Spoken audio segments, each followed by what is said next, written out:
Delphina here. My webcomic Somnolus is returning to action this week, so whether you're catching the latest updates or want another epic and heartwarming fantasy story in your life about magical goofballs and bad puns, you should check it out.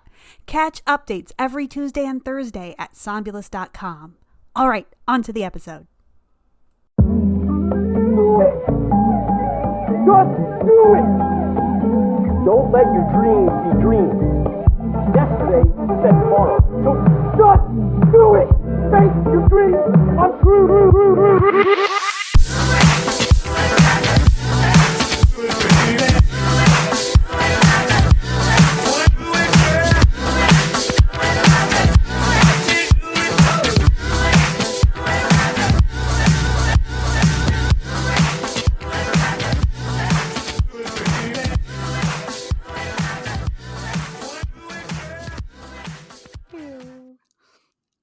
Hello, and welcome to Screen Tones, where we talk anything and everything webcomics. Today, we're going to be talking about 3D models. I'm Verathane. I use she, they pronouns, and I make the comics Teralt and Witchwood. And I am Ray. I use they, them pronouns, and I make the webcomics On Empyrean High and Overlord of Ravenfell. And I'm Star. My pronouns are she, her, and I make the webcomic Castoff. All right. One tool that webcomic artists can take advantage of to help save time and sanity is 3D models. Whether you're tracing them directly or using them for reference, they can help you to visualize very complex places, objects, or character poses from different angles in your comic art. So we're going to talk about them. First question, how have you used 3D models in your work? I'm going to pass the baton to Ray. I personally use them for things that I want to save time on. Probably my first instance of using 3D models was when I was having a lot of trouble making a airship for my comic, and I went on Sketchfab and just downloaded a junk ship and then added wings to it when I was drawing it. And then I was like, oh, hey, this is kind of cool. So I started looking for some of the assets that could be relevant to me, but this is also very dangerous because it's kind of like fonts. You can download a lot of them and not actually use them. But if you stick to the ones that are only relevant to you, they can be very useful. I have that problem with brushes as well, like custom brushes in any digital software. At one point, I think I had like 300 of them, and I used probably 2. Mood. Sometimes you go, but what if I happen to need this urban cityscape despite only doing fantasy comics? Yes. What if I need chain links, just a whole bunch of chains. Just so many of them. And, just like that. How about you, Star? So for me, I actually didn't use 3D models in Castoff for a majority of it. I would occasionally, like, if there was a weird pose that I couldn't get a good reference for, like it was an action pose or something, I would occasionally go in and like pose a 3D model and help me with that. But I usually didn't bother until I got to this one chapter where most of it took place in one indoor room, and there were a lot of shelves with little things on the shelves, and I was just like, I don't, this is gonna be a pain to keep consistent between panels. What if I just made a little SketchUp model of it? And so I started using an app called Room Sketcher, and I build my sets, and then I would take screenshots of those different sets. And I would just kind of put them in my background and I would trace over them. I never use them like straight from the software. I always trace over them just because I think it makes it look a little bit more integrated. And then once I did that, I realized how much easier it was to get creative with like weird camera angles if you didn't have to worry about like doing all the perspective from scratch. And so I'm like, oh, this has unlocked something in me. And so now basically any interior where there's a lot of like perspective that I have to work with, or there's a lot of stuff like the current chapter that I'm working on basically the entire chapter takes place in the same room from a bajillion different angles. And I'm like, okay, so here's the bed, and here's where these books are, and here's where these little bottles are, and all this stuff. And it just saves literal hours of having to sketch all my backgrounds and make sure that everything's in the exact same place and make sure that I'm remembering exactly how many books are on each shelf. Stuff that, like, probably wouldn't get noticed by readers, but if people are like checking, it's important for consistency in a lot of cases, which is why I focus on it more. I do still occasionally, like, if I'm really struggling with a pose, I'll bust out like my little 3D model poser. But for the most part, it's just me and Blender and my weird dumping ground of like little blocky pieces of furniture that I have made against the world. Man, I love the idea of like that the room sketcher one especially. I feel like it's a similar kind of idea to some folks that I know who have made like rooms in The Sims, which just it's so clever. Like, man, why didn't I do that when I played The Sims? I see some people go in Final Fantasy and build rooms in Ooh. there and then go, okay, I'm going to just trace this, and this is the interior for my latest illustration. Yeah, I was gonna say I don't actually recommend Room Sketcher. It was kind of a pain because it wasn't like in other 3D programs where you could just like pan around the model and then export exactly what you're looking at. You have to like type in what angle the camera is at, and like you have to you pose the camera on a 2D plane, and then you say, okay, what angle is the camera at, like your up and down axis? And I'm just like, can't you just show me what my, and like trying to put stuff on a shelf, forget about it. So there are better options. I just used that one for a while because I was too scared to go figure out Blender. And then I figured out Blender and it wasn't actually that hard. And I'm just like, I'm never going back, actually. That is fair. There's something to be said for something that's like easy and convenient to get started using, but usually Mhm. that comes with a compromise of less customizability and like Oh, very less much. options. I had kind of come at the 3D thing from, I guess, a bit of a different angle because I work professionally in 3D animation for a long time. But that was kind of kept very separate from my work in comics for the most part, at least for the first few years. I was doing, I did textures for cartoons. And I was trained in the whole 3D modeling process as well as like some of the subsequent steps, like modeling and rigging, and like the animation part, compositing, lighting, camera moving, all that sort of thing. Because I was doing that all day long, I would just kind of walk away and be like, that's cool stuff. Has nothing to do with the stuff that I'm drawing, though. It took until, well, I guess part of it is that the comic that I was working on for a long time in those early days was Geralt, which was 100% traditional. So anything that I referenced into those pages would be in the sense of I'm looking at it on another monitor and then looking down at my page to draw it, kind of like an eyeballing sort of thing. And I didn't start really doing comics digitally until I finished Geralt and I was doing some short stories and then Witchwood. And that was kind of the point when I was working on a comic page on the computer screen that I was like, hang on a minute. I've got these like complex rooms. It's a sci-fi comic, so it's got like ships and like fancy technology and weird things in it. And I'm like, what if I could just make this layout a tiny bit easier for myself? I've decided to make this set be like a lab that's in a room shaped like the inside of a dodecahedron.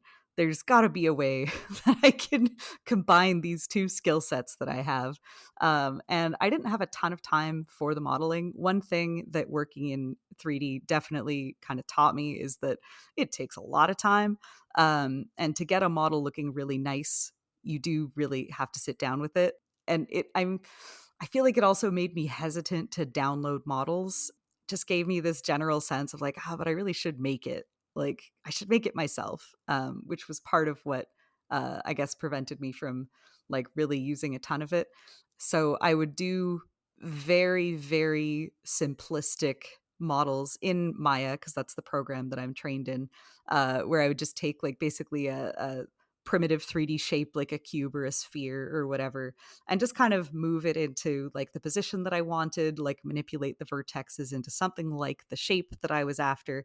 And then I would grab like a few screenshots of kind of the angle that was closest to what I needed and store those away in a little folder for later. A little later, when I started using Photoshop and then I switched to Clip Studio. I started occasionally digging into the 3D models that that program has kind of saved into it. If anyone listening is familiar with Clip Studio, or if you're not, it has a pretty robust collection of 3D like poses, as well as posable character models. Not characters really; they're just like mannequins, basically, like the digital equivalent of those three, the wooden like artists models things that they have in like art stores. But you can manipulate all of their limbs, move them around into different poses. They have like a male and female ish variant with like a slight variation in body type, and you can like move them around and move the camera around in within Clip Studio, and then turn down the layer opacity and kind of use that as a guide to draw over. And I found those to be pretty handy. I think you can also download more like customized models as well into the program. And there's a bunch of other stuff that it has saved, like cars and guns and complex things like that, that I have not really touched yet. For the most part, I try to stick to pretty simple things. You can actually also import models from other programs into CSP, not just Blender and Maya, but even things like Vroid Studio. I think you can actually download the models into CSP and use your little 3D VTuber as your character model in there. Um, but yeah, it's very robust. It might slow down your computer the more you download things though, because 3D models are really big files. Yeah, I also think that in more recent versions of Clip Studio, I haven't played around with this because I don't really use the 3D tools in Clip Studio. I should, but I haven't yet. I'm pretty sure I've heard that you can actually make like custom proportioned models in Clip Studio. And so you can fix it to match your characters exactly if that's something that you're interested in. Yeah, they also actually added you can create Mm-hmm. special head proportions, like just the head, and you can fiddle around with the facial features and stuff. It's very robust to the point where you can even like make aliens and stuff, really weird looking things like that. Or anime girls with them big old peepers. The Oh, classic. definitely anime girls. This is actually, we've already kind of gotten started on this subject, but this leads into my second question, which is how do you get or make 3D models to use? And what kind of issues can come up as you use them?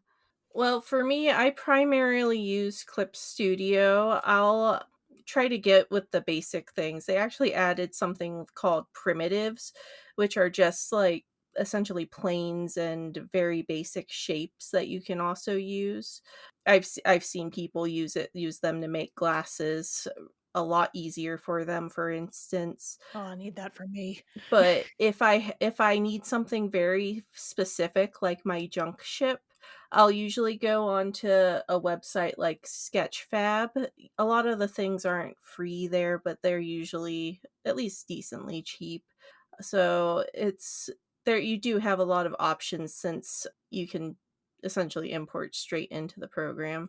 I do say that the main problem I have had with things like Sketchfab is CSP often won't import the textures of the items, and that hasn't really been a problem for me since I usually just trace over the item using it as like a sketch reference, but I can see that being an issue for someone that wants to just use the asset straight out. Yeah, as far as me, like I said, I used to use pre-made stuff a lot more. Now I basically just make it all myself, which sounds intimidating. However, because I'm tracing over them anyway, I just make the derpiest, blockiest, like little 3D models of just like, this is a chair, cube, make it flat, give it legs, give it a back. It's a chair. And I'll usually just, like add a little bit of extra detail when I'm in the process of tracing over it. Bookshelf. It's a rectangle with other rectangles on it. Fantastic. Oh, here's a door in an archway. Whoa! It's a couple of cubes stuck together. So it's like, Sometimes that's all you need. sometimes it's all you need. And like, really, I wouldn't want anything more detailed than that, because it's just like, they just have to look approximately like the right object, because I'm going to be tracing over them anyway. If my 3D modeling professor from college saw some of the stuff I was building, he would have a conniption and take my diploma back. But again, since I am just tracing on top of them and not using them for anything other than that, it's fine. Don't come at me, professor. Please, please don't take my diploma away. My bad edge flow. Oh, putting the phone down. No, no, don't rat me out. He doesn't even teach there anymore, I don't think. But yeah, I'm basically in the same camp. When it comes to the 3D models that I use within my comic, I'm not really using them in the comic. I use them as reference for the comic. I know there are creators out there who directly use the models within the page. I think it's one of the things that is almost a standard in some like webtoons and things Oh, like very that. much. You can, on some webtoons, you can see it's. Have you ever like been reading a comic and you see, yes, the aliased straight line in the Yeah. background, and you're just like, 3D model. Oh yeah. When the backgrounds are like so like artificial and clearly 3D, especially juxtaposed with like the style that the characters are drawn in, you're like, okay, I see what you're doing. Sometimes you can even tell that the characters themselves are 3D that's just been rendered with like a toon shader kind of approach. Yeah. And it tends to look very stiff. Yeah. So I think that's honestly the biggest real issue. There's other things that can come up, like for sure if you're downloading models, depending on how you plan to use them, you can run into like copyright related issues. So you'd want to be careful with kind of where you source things depending on how they're being incorporated. If you're making your own, then that part is not an issue itself. It's just a matter of making the renders look appealing. Part of how this was kind of explained to me all the way back, redacted amount of years ago when I was in animation school. The professor was telling us at the very beginning about like basically 3D is not intended to be a still medium like at its core. It depends on how it's rendered now that there's a lot of toon shaders out there, but there's something like about the nature of a 3D render that is basically tricking our brain into thinking we're looking at something real. And then it also has this little bit of a jarring like, but it's not moving. If it's real, it should be moving.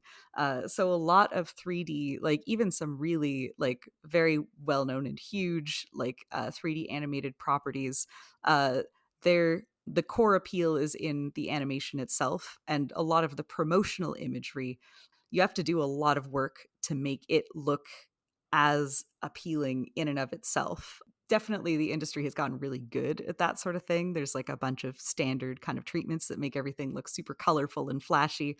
It usually involves including a lot of 2D effects on the like incorporated into the promotional art.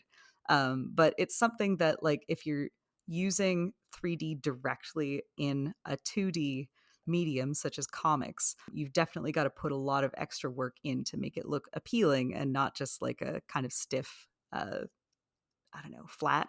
It's hard to describe. It's like it's kind of a variant of Uncanny Valley. You could just sort of tell. Um so I would say that is something to watch for. But if you are just kind of doing like that approach of like, I just need something to inform me about how the perspective of this space or this object or this complicated prop would look, then so long as you're drawing it over, like you're matching it to the style of the rest of your art and it feels unified and it feels like a whole thing, then that should be okay. I mentioned before that I try to make my own models, with the exception of occasionally using the Clip Studio posables to kind of tweak a character into place if I'm doing some kind of crazy overhead angle and I'm like, I don't know, this is a headache to figure out. I need a reference and I can't find anything appropriate like in a photograph. So time for the 3D. I've also built I most of the models that I build are so basic. It's basically like, here's some cubes and spheres. I could share some of my screenshots eventually. They're hilarious. But I did build a space. I call it a spaceship. That's the most. It'll probably make people picture the right thing. They don't go to space in my comic. But anyway, I built the ship because it was going to repeat a lot. I was going to have to draw a whole bunch of this thing, and it was going to be a complex form. And I was like, I'm just going to make it like upfront before it appears for the first time so that I can use this model to basically trace over and repeat when I need to draw it in the hangar bays or flying around or whatever. I drew that thing like 100 times and the model was so helpful. Mm-hmm. So I guess we could go into the third question. And I mean, all of these questions, I feel like we're kind of covering like bits and pieces of them through each other. But the final query is, what is your advice to someone who is looking to use 3D models in their work and integrate them smoothly? Okay, when I use 3D models, I use them kind of as like the base sketch layer of whatever I'm working on rather than using them as, through straight 3D model type thing. So I'll put I'll sometimes just blur them so I don't try to go straight against the sharp edges of the model, and I'll just treat it as a sketch. I don't need to be completely faithful to it because that's honestly where a lot of stiffness comes from. You'll often see that with people who trace from photos, and particularly for figures. And I would actually also say, if you use the figures for CSP, it really does help to have a solid foundation in life drawing before you do so, because that should help you a lot with the mistakes in the weights and how the muscles are laying than just looking straight at the model and trying to copy that faithfully. Because I'll see a lot of things and I'll go, that was made from a CSP model, because it just kind of makes no sense in how it's posed, or because the creator was trying to be way too faithful to it. So honestly, you just need to take it as a starting point rather than as an end point. Yeah, that's a really good point, because one of the things that so like I make a lot of videos talking, and I've talked about this in videos before, where it's like, yeah, you can use 3D models to make things easier. And I then see some folks who are like, maybe less experienced artists being like, oh, well, then why do I need to learn perspective if I can just do the 3D model and just use that? Well, the thing is, 3D models cannot ultimately replace a knowledge of how perspective and backgrounds work, I would argue, because a lot of times when I'm using my 3D models, I don't trace direct, like, okay, I'm tracing on top of them, but a lot of the times I do go in and change things where it's like, okay, the 3D model says that the bed is over here, but I think that the bed would look a little better if I scooched it over this way. But the act of scooching it is going to change the angle of it slightly. And so I need to change the angle of it slightly using my knowledge of perspective that I've learned and harnessed through multiple years of drawing boxes on 3D planes. Yeah, I do think that the main benefit of using 3D models is it can actually push you to be a lot braver in the angles and perspectives that you might not feel confident enough to use otherwise. But yeah, 100%. Yeah. definitely scooch that bed over though. Scooch that bed. It's definitely not a replacement for like knowledge of perspective. And I think part of that is that some of what people say is like knowing perspective is also like the rules of composition, and just knowing how to structure a scene and recognizing that like when you're posing your characters in a long hallway and like it has very strong diagonal lines, like you can use where those lines are pointing to like guide the viewer's eye and stuff like that. There's a lot of like things that are very interconnected with each other. And even if you do use 3D, understanding like what makes a certain perspective work fundamentally, and what will make things look right versus what will make things look subtly off to the viewer is like, it's so useful. Yeah, for me, my process in general is I will go in and I thumbnail all my pages for a scene first, and then like decide on the compositions and the camera angles and everything, and then only after I'm satisfied with that will I then go in and get all of that footage or all those screenshots from that specific angle, and then if I need to tweak anything at that point, I will. But the composition always comes first, and knowing how to set up a composition feeds back into you got to know your perspective before you start using the fancy tools. It's like giving a blowtorch to somebody who doesn't know how to light a candle, and it's like, yes, this is very helpful, but you really should learn ABC first. Yeah. Not to mention, if you are working from multiple models, like say you have your characters in a space that is like in any way customized, which I hope it is if it's part of a story. And you have like a 3D model of like the room, and then a 3D model of like a piece of furniture, and then a 3D model of something else, like making sure that they're all like in the same plane and they have matching perspective if they're on separate layers or like Yeah. being assembled together in any way, like just knowing how to integrate things like that is going to be useful.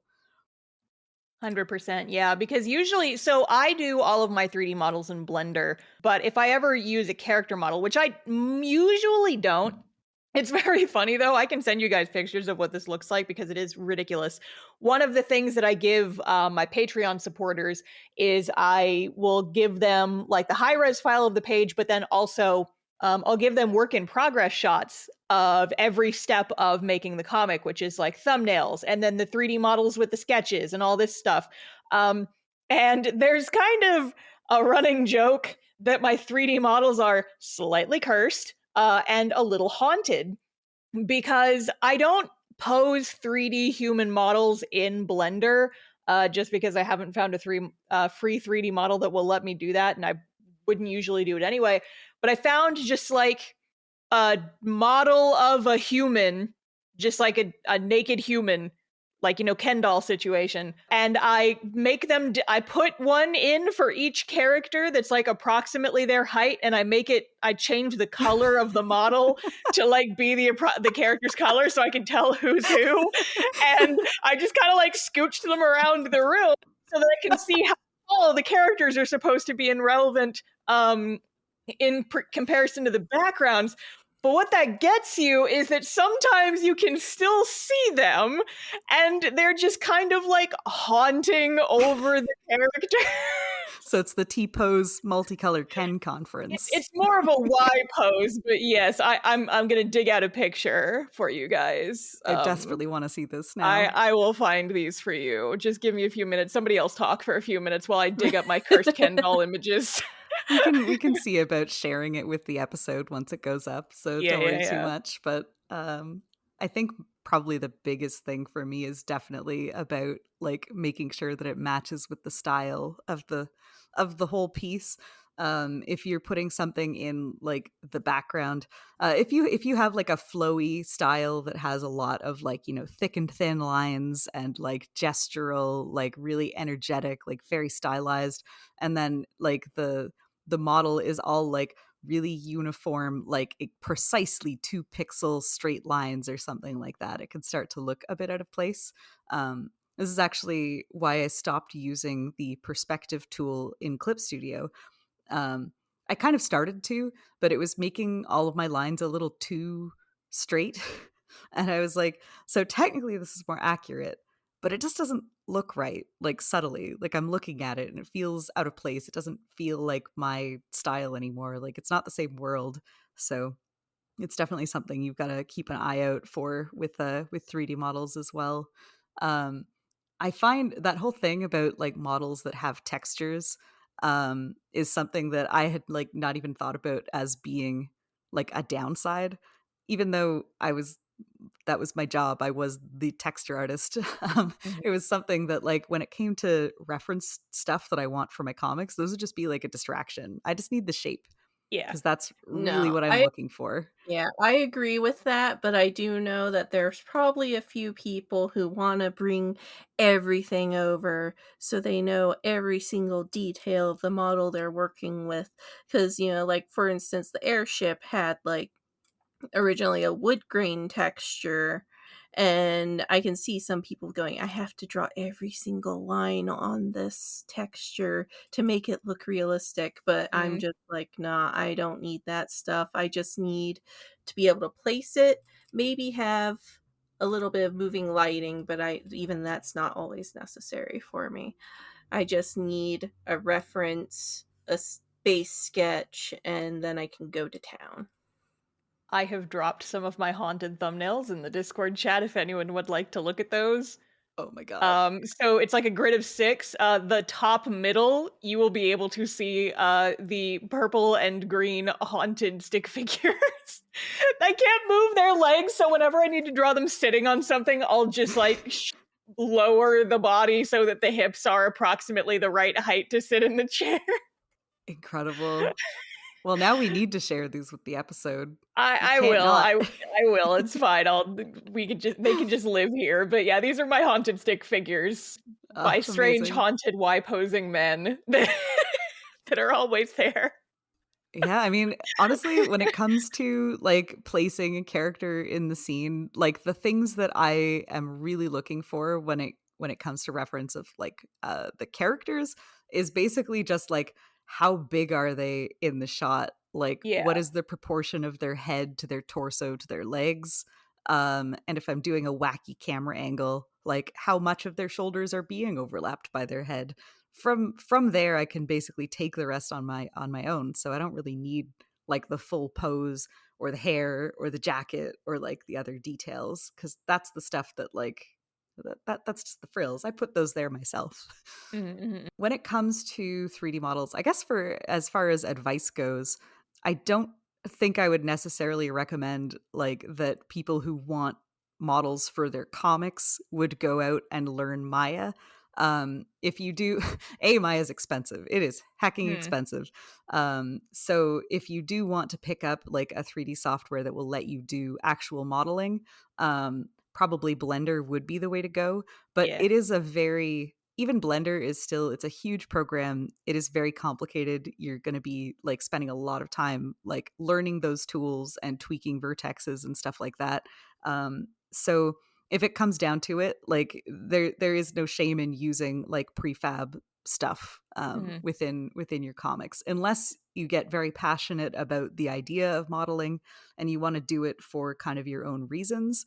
There's a lot of other solutions out there. If you use Clip Studio, do check out the 3D tab, because it's pretty cool how you can move them around on the page itself and pose them right there inside Mm-hmm. your comic page. It's great. Well, yeah, also making the 3D primitives, if your goal is just to have a bunch of squares and triangles and spheres in, like, as placeholders for buildings and such, the primitives should actually just cover most of your needs right there, because that's pretty much all they are. I think the first model that I ever made intending to kind of bring into a comic was basically just a whole bunch of rectangles that I assembled in Maya and just exported. If you do end up working with like models that you're downloading or creating yourself, OBJ is the file format that you're probably going to want to look for. It's sort of the universal 3D model file format that'll work just about anywhere that you plop it. And I just exported it and I brought it in. You can actually bring 3D models into Photoshop too, but it's very jank. Mm-hmm. So I, but that was what I had at the time. So I plopped it into Photoshop and just rotated it. And I was like, this is a cityscape. I'm going to draw it over now. One other thing that we haven't really talked about, but that I have heard some people do is using 3D models for props. Things like I've seen people use them for like weapons or staves or things of that nature. Things that are just like you got to draw the same thing from a bajillion different angles depending on how the character is holding it. and it's like a rigid object. It's not like a backpack where it's going to shift and change depending on the shape of the character's body. If it's always the same shape, 3D model is fantastic for that. And usually if it's something that's in the real world, you can probably download a model for it. And if it's something more custom, like a magical girl wand or something, a 3D model for that would not be too difficult to put something primitive together. One thing I do want to say, though, is that while it does seem very intimidating, like if you open up Blender for the first time and you don't know what to expect, it's a very scary looking program. But the thing is, with Blender, using it for this purpose, you don't really have to know what most of those buttons do. You can find some very easy to follow Blender tutorials for just about anything. I remember there was one scene where I had to draw a spiral staircase from a very specific angle, and I couldn't find one that was perfect for what I wanted to do. So I just went onto YouTube and searched how to make a 3D model of a spiral staircase in Blender, and I found a tutorial that was like 5 minutes and just walked you through all the steps. I'm like, okay, cool. So now I can make it exactly how I want it. And that took me exactly 5 minutes. And so, just don't be afraid to like research stuff, follow some tutorials, get just like a basic grasp of the basics of the program. And that's really all you need. Don't let it Yeah, intimidate you. absolutely. I think when you can get a lot of mileage out of just learning how to move the camera around, Mhm. how to select things, and the general basics of like how do you move, rotate, and scale the thing. Mhm. Um, and you start with like a cube.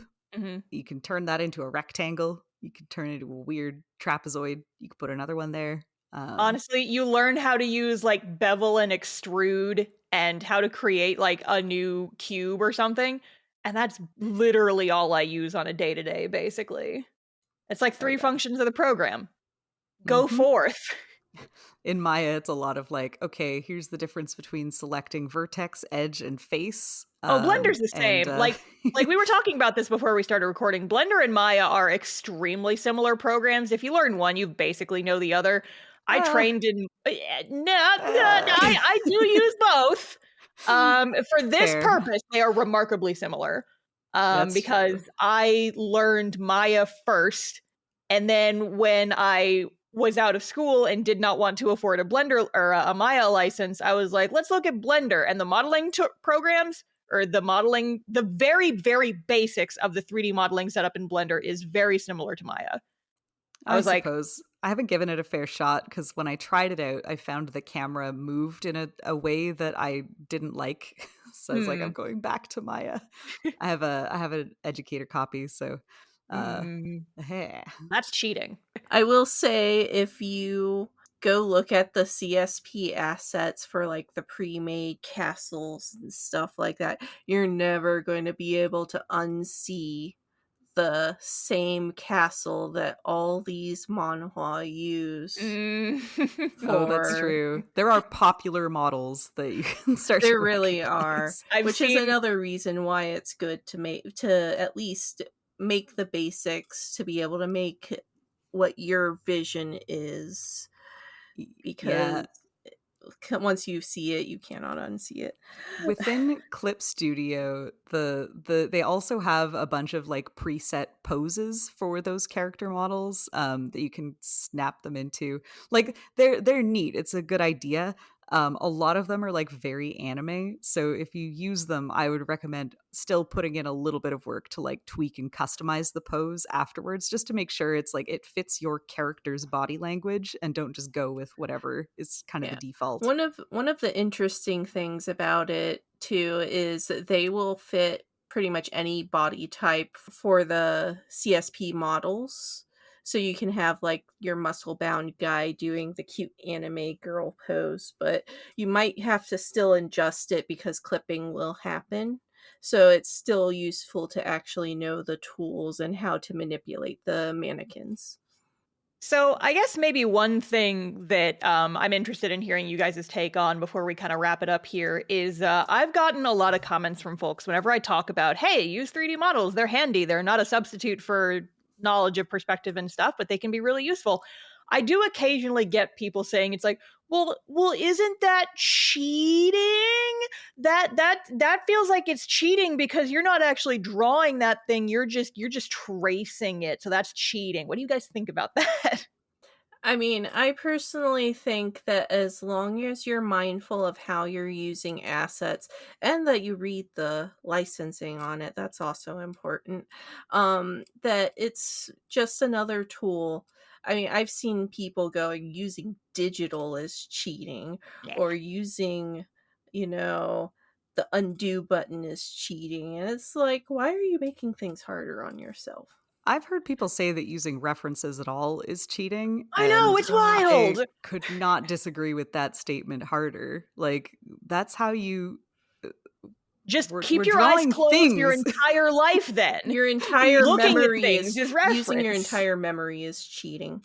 Part of the whole joy of it is like taking these things that like are like real, either in the real world or real to us in our imagination, and like putting them down on the page. And like anything that will help that kind of stay true to your vision, I think is like not that all of it is fair game, because there's definitely a certain border where it can turn into like, if you once you get into the zone of like plagiarism, using photography or models that like you don't have like the rights to use, or there's also just being lazy, and taking these things and just pasting them in straight up without attempting to like convert them into the style or just use them as a reference for the part of the thing.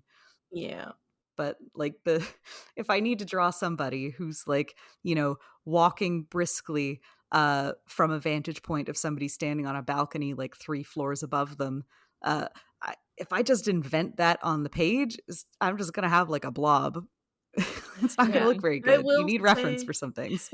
I will say definitely if you're building things in The Sims or Final Fantasy or any of those other like Minecraft.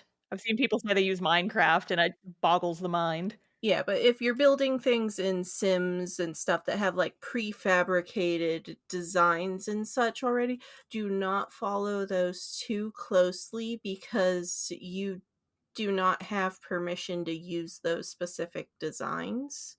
And that could possibly be a bit too close to plagiarism for a lot of people's comfort. So it's usually best to take inspiration from things and, use it as a tool, but don't follow things too closely unless you have actually licensed the asset. Very much, yeah. Definitely. So I believe that is a wrap for today. Thank you all so much for listening. I've been your host, Verathane, and you can check out my work at witchwoodcomic.com or chiralt.sevensmith.net. And I'm Ray, and you can find my work at empyreancomic.com or Ravenfell on Web. And I've been Star. You can find my comic Castoff at castoff-comic.com.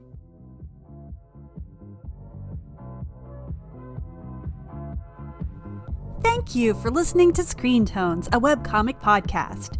You can find all our episodes at screentonescast.com. We've got a couple links over there to our Ko-fi and merch shop where your support will help us create more episodes and keep us talking about anything and everything webcomics. You can also find us on YouTube, Blue Sky, Tumblr, and our Discord server. Thank you so much for listening, sharing, rating, and supporting, and we'll see you next time.